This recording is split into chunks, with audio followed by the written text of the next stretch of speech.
दोस्तों, जब हमारे भारत देश की ताकत और सुरक्षा की बात होती है, तो दिल अपने आप गर्व से भर जाता है। एक ऐसी फौज, एक ऐसा जज्बा जो हमें हर हाल में सुरक्षित रखता है। लेकिन क्या आपने कभी सोचा है, वो लोग कौन हैं जो पर्दे के पीछे इस ताकत को हर दिन मजबूत बना रहे हैं?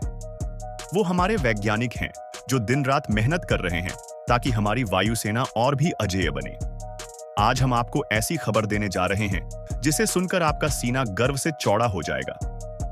भारतीय वायुसेना और डीआरडीओ ने मिलकर ऐसा कमाल किया है जिसने न केवल भारत को एक नई ताकत दी है, बल्कि दुनिया को भी यह दिखा दिया है कि अब भारत अपनी रक्षा के लिए किसी पर निर्भर नहीं है। अब चलिए आपको बताते हैं कि कैसे भारत ने अपने लड़ाकू विमानों को नई उड़ान दी और कैसे हमारी वायुसेना चीन जैसे दुश्मनों का डटकर मुकाबला करने के लिए तैयार हो रही है। दोस्तों, आपको जानकर गर्व होगा कि भारत के पास दुनिया की चौथी सबसे बड़ी वायुसेना है। हमारे पास करीब 900 फाइटर जेट्स हैं जो दुश्मनों को चकनाचूर करने की ताकत रखते हैं। लेकिन हमें यह भी स्वीकार करना होगा कि हमारी वायुसेना को लंबे समय तक पुराने और तकनीकी तौर पर पिछड़े विमानों का सहारा लेना पड़ा। इन पुराने विमानों में सबसे ज्यादा बदनाम रहे MiG-21, जिन्हें उड़ता ताबूत भी कहा गया। पिछले 60 सालों में 200 से ज्यादा पायलट इन विमानों की वजह से शहीद हो गए। कई बार तो ये विमान उड़ान भरते ही दुर्घटनाग्रस्त हो जाते थे। ऐसे में यह जरूरी हो गया कि हमारी वायुसेना को नई तकनीक और आधुनिक लड़ाकू विमानों से लैस किया जाए। यही काम किया है हमारे डीआरडीओ ने। उन्होंने न केवल नए विमान बनाने की शुरुआत की, बल्कि हमारे मौजूदा विमानों को भी नई तकनीक से लैस किया ताकि वे दुश्मनों के सामने अजेय बन सकें। सोचिए दोस्तों, वो दिन जब हमारा सुखोई 30 MKI, जो पहले ही एक ताकतवर लड़ाकू विमान है, अब नई तकनीक के साथ उड़ान भरेगा। यह विमान न केवल दुश्मनों के विमानों को पछाड़ेगा, बल्कि हर लड़ाई में हमारी जीत को सुनिश्चित करेगा। अब आप सोच रहे होंगे कि ऐसा कैसे संभव हुआ। तो चलिए आपको बताते हैं कि हमारे वैज्ञानिकों ने कैसे सुखोई 30 MKI में नई जान डाली। डीआरडीओ ने यह तय किया कि नए विमानों पर पूरी तरह निर्भर रहने के बजाय हमारे पुराने विमानों को उन्नत किया जाएगा।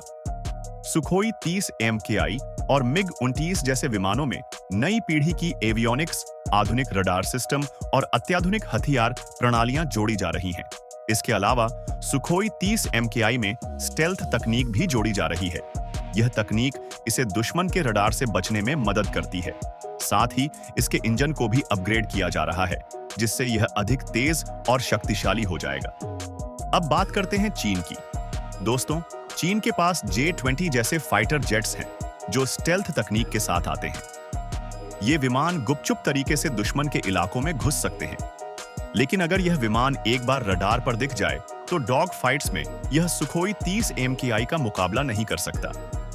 भारतीय वायुसेना के पास न केवल बेहतर पायलट है, बल्कि हमारी रणनीतिक एयरबेस की स्थिति भी हमें एक बड़ा फायदा देती है। चीन के मुकाबले हमारे पायलट अधिक अनुभवी और बेहतर प्रशिक्षित हैं। दोस्तों, सुखोई 30 MKI को उसकी मल्टी रोल क्षमता के लिए जाना जाता है। इसका मतलब है कि यह विमान एक साथ कई काम कर सकता है, चाहे वह दुश्मन के जमीनी ठिकानों पर हमला करना हो, टोही मिशन में गुप्त जानकारी जुटाना हो या हवा में दुश्मन के विमानों से लड़ना। इसके अलावा इसमें थ्रस्ट वेक्टरिंग तकनीक है, जो इसे किसी भी दिशा में तेजी से घुमाने में सक्षम बनाती है। यही वजह है कि यह डॉग फाइट्स में अजेय साबित होता है। इसमें एयर टू एयर और एयर टू ग्राउंड मिसाइलें भी लगाई जा सकती हैं, जिससे यह हर तरह के मिशन के लिए तैयार रहता है। अगर आपको इस जानकारी ने गर्व महसूस कराया हो, तो इस वीडियो को लाइक करना न भूलें। अपने दोस्तों और परिवार के साथ शेयर करें और हमारे चैनल को सब्सक्राइब करें, क्योंकि आपका सपोर्ट ही हमें नई और प्रेरणादायक कहानियां लाने के लिए प्रेरित करता है। तब तक के लिए जय हिंद, जय भारत।